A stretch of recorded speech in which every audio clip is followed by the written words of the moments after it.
સાથે કરવી છે।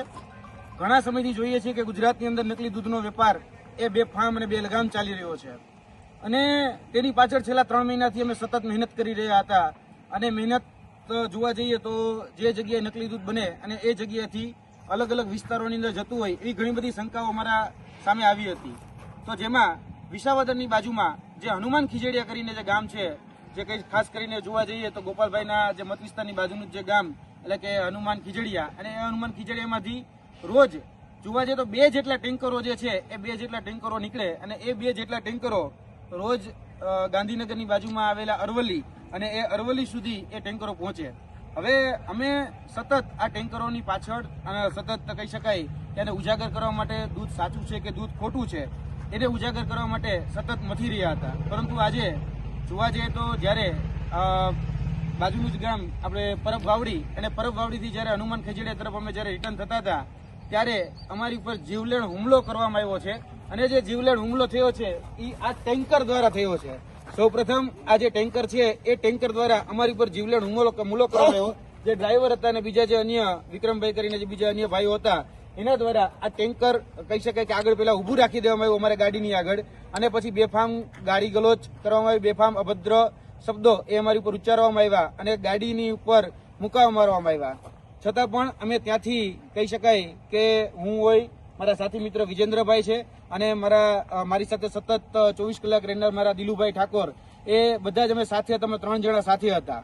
તો ગાલી ગલોચ કરીને અમને એમ કીધું કે તમે ગાડીમાંથી ઉતરો, તમે કોણ આ ગાડીનો પીછો કરવાવાળા, અને એ બધી રીતે અમારી ઉપર કહી શકાય કે અભદ્ર ભાષાઓનો મારો કરવામાં આવ્યો। છતાં પણ અમે ત્યાંથી બચી અને પાછળ ગયા અને અમરનગર વડિયાવાળા રસ્તેથી જ્યારે આગળ નીકળ્યા ત્યારે અમારી ઉપર એક સ્પ્લેન્ડર જેવું બાઇક હતું અને સ્પ્લેન્ડરના બાઇક સાથે એક પથ્થર દ્વારા અમારી ગાડી ઉપર એક હુમલો કરવામાં આવ્યો અને પથ્થર દ્વારા જ્યારે ગાડી ઉપર હુમલો કરવામાં આવ્યો ત્યારબાદ અમે એ ગાડી હતી એટલે ગાડીને પથ્થર લાગી અને આગળ જતો રહ્યો।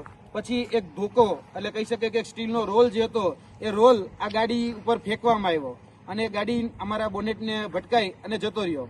ત્યારબાદ ત્રીજો હુમલો જે ખીરસરા કરીને જે ગામ છે એ ખીરસરા ગામમાં 2 ગાડીઓ અમને ઘેરીને ઊભી રહી ગઈ અને 2 ગાડીઓ જ્યારે ઘેરીને ઊભી રહી ગઈ ત્યારે ગાડીની અંદર લગભગ 14 થી 15 જેટલા લોકો હતા અને એ 14 થી 15 જેટલા લોકોએ અમારી ઉપર બેફામ એ હુમલો કર્યો અને ગાડીનો અમારો જે હું પાછલી સીટમાં બેઠો હતો એ પાછલી સીટનો કાચ તોડી નાખવામાં આવ્યો।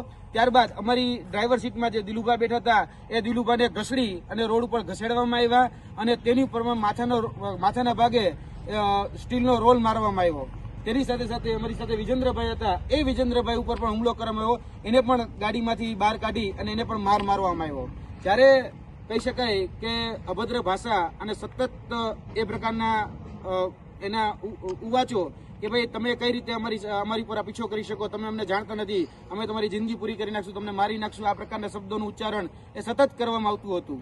પરંતુ અમારો ઉદ્દેશ્ય એક સાફ હતો કે ગુજરાતની અંદર જ્યાં પણ અમને શંકા લાગી રહી છે કે એ શંકા હતી કે આ નકલી દૂધનો વેપાર એ હનુમાન ખીજડીયાથી લગભગ જોવા જઈએ તો ગુજરાતના અલગ અલગ વિસ્તારોમાં થાય છે।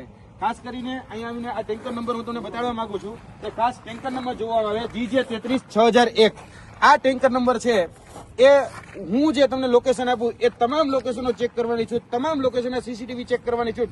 છેલ્લા 3 કે 4 મહિનાથી તમે આ ટેન્કરની પાછળ છીએ અને આ જે ટેન્કર છે એ ટેન્કર અરવલ્લીના જે વિસ્તારો છે એ અરવલ્લીના જે વિસ્તારો છે એમાં ખાલી થાય છે। જે સહકારી ડેરી છે જેમાં માધવ શીત કેન્દ્ર છે એ માધવ શીત કેન્દ્રની અંદર એ પછી 500 લીટર હોય, 1000 લીટર હોય કે 1500 લીટર એ દૂધ ત્યાં ખાલી કરવામાં આવતું હતું।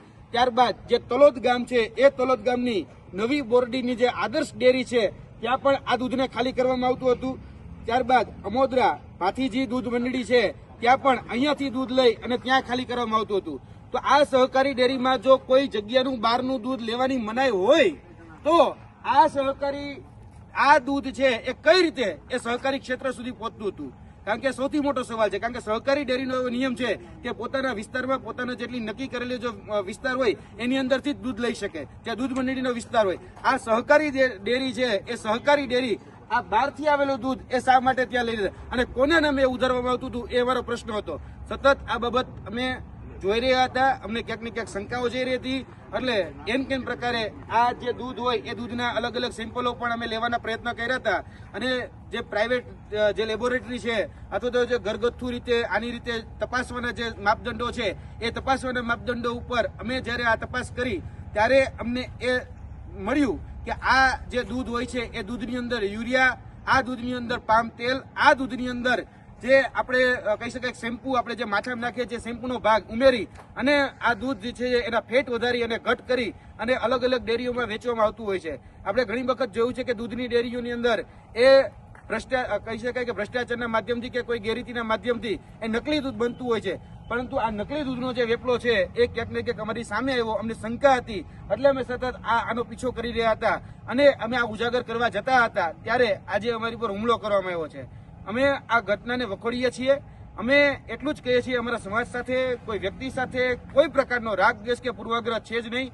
અમારો એકમાત્ર હેતુ છે કે ગુજરાતની જનતાને એ સાચું અને સારું દૂધ મળે. એના ભાગરૂપે અત્યારે અમે કહી શકાય કે આ જે વડિયા ગામ છે, અમરનગર વડિયા, એ વડિયા ગામે આવેલા છીએ, જ્યાંથી અમે 112 એટલે કે આપણા જે કહી શકાય જનરક્ષકની જે ટીમ છે એમને અમે કોલ કરેલો છે. જનરક્ષકની ટીમ આઈ થિંક કદાચ આવા ઉપર જ છે અને જનરક્ષકની ટીમને અમે એ વિનંતી કરવા માંગીએ છીએ કે આ જે ટેન્કર છે એને સીલ કરવામાં આવે. અને શા માટે અહીંયાથી દૂધ એ સહકારી ડેરીઓની અંદર ખાલી કરવામાં આવતું હતું? કારણ કે એના જો પણ વિડીયોગ્રાફી ફૂટેજ જોતા હોય એના પણ જીપીએસસી રેકોર્ડિંગ અમારી પાસે ઉપલબ્ધ છે. જે જગ્યાએ દૂધ ખાલી કરવામાં આવતા હતા તેના જીપીએસ મેપ દ્વારા અમે ટ્રેકિંગ કરી એના રેકોર્ડેડ પુરાવા અમારી પાસે ઉપલબ્ધ છે.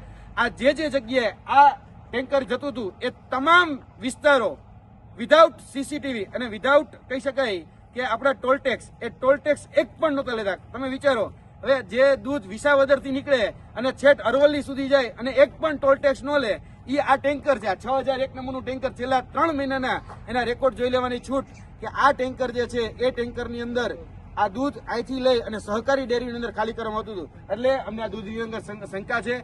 અમે એ વિનંતી કરીએ છીએ કે અમારી ઉપર હુમલો થયો એ અમને વાતને ચોક્કસપણે વખોડીએ છીએ. આગળ એની જે પણ કાયદાકીય પગલાં લેવાના હશે એ જે વ્યક્તિઓ લેવાના હશે લેશે. પરંતુ અમારી વિનંતી છે, અહીંયા જે પીસીઆર વાન આવેલી છે, પીસીઆર વાનના અધિકારીને પણ વિનંતી કરીએ છીએ કે તાત્કાલિક ધોરણે આ ટેન્કરને સીલ કરવામાં આવે. અને આ જે ટેન્કર છે એના માલિક કોણ છે, આ ટેન્કર નું દૂધ શા માટે સહકારી ડેરીઓની અંદર ખાલી કરવામાં આવતું હતું, અને અહીંયા કહી શકાય કે એક બકરીનું દૂધ ઉપલબ્ધ નથી. અહીંયા 10,000 લીટરના 2 ટેન્કર એ સતત અહીંથી ભરી અને અરવલ્લી બાયડ જેવા વિસ્તારોમાં ખાલી કરવામાં આવતા હોય છે.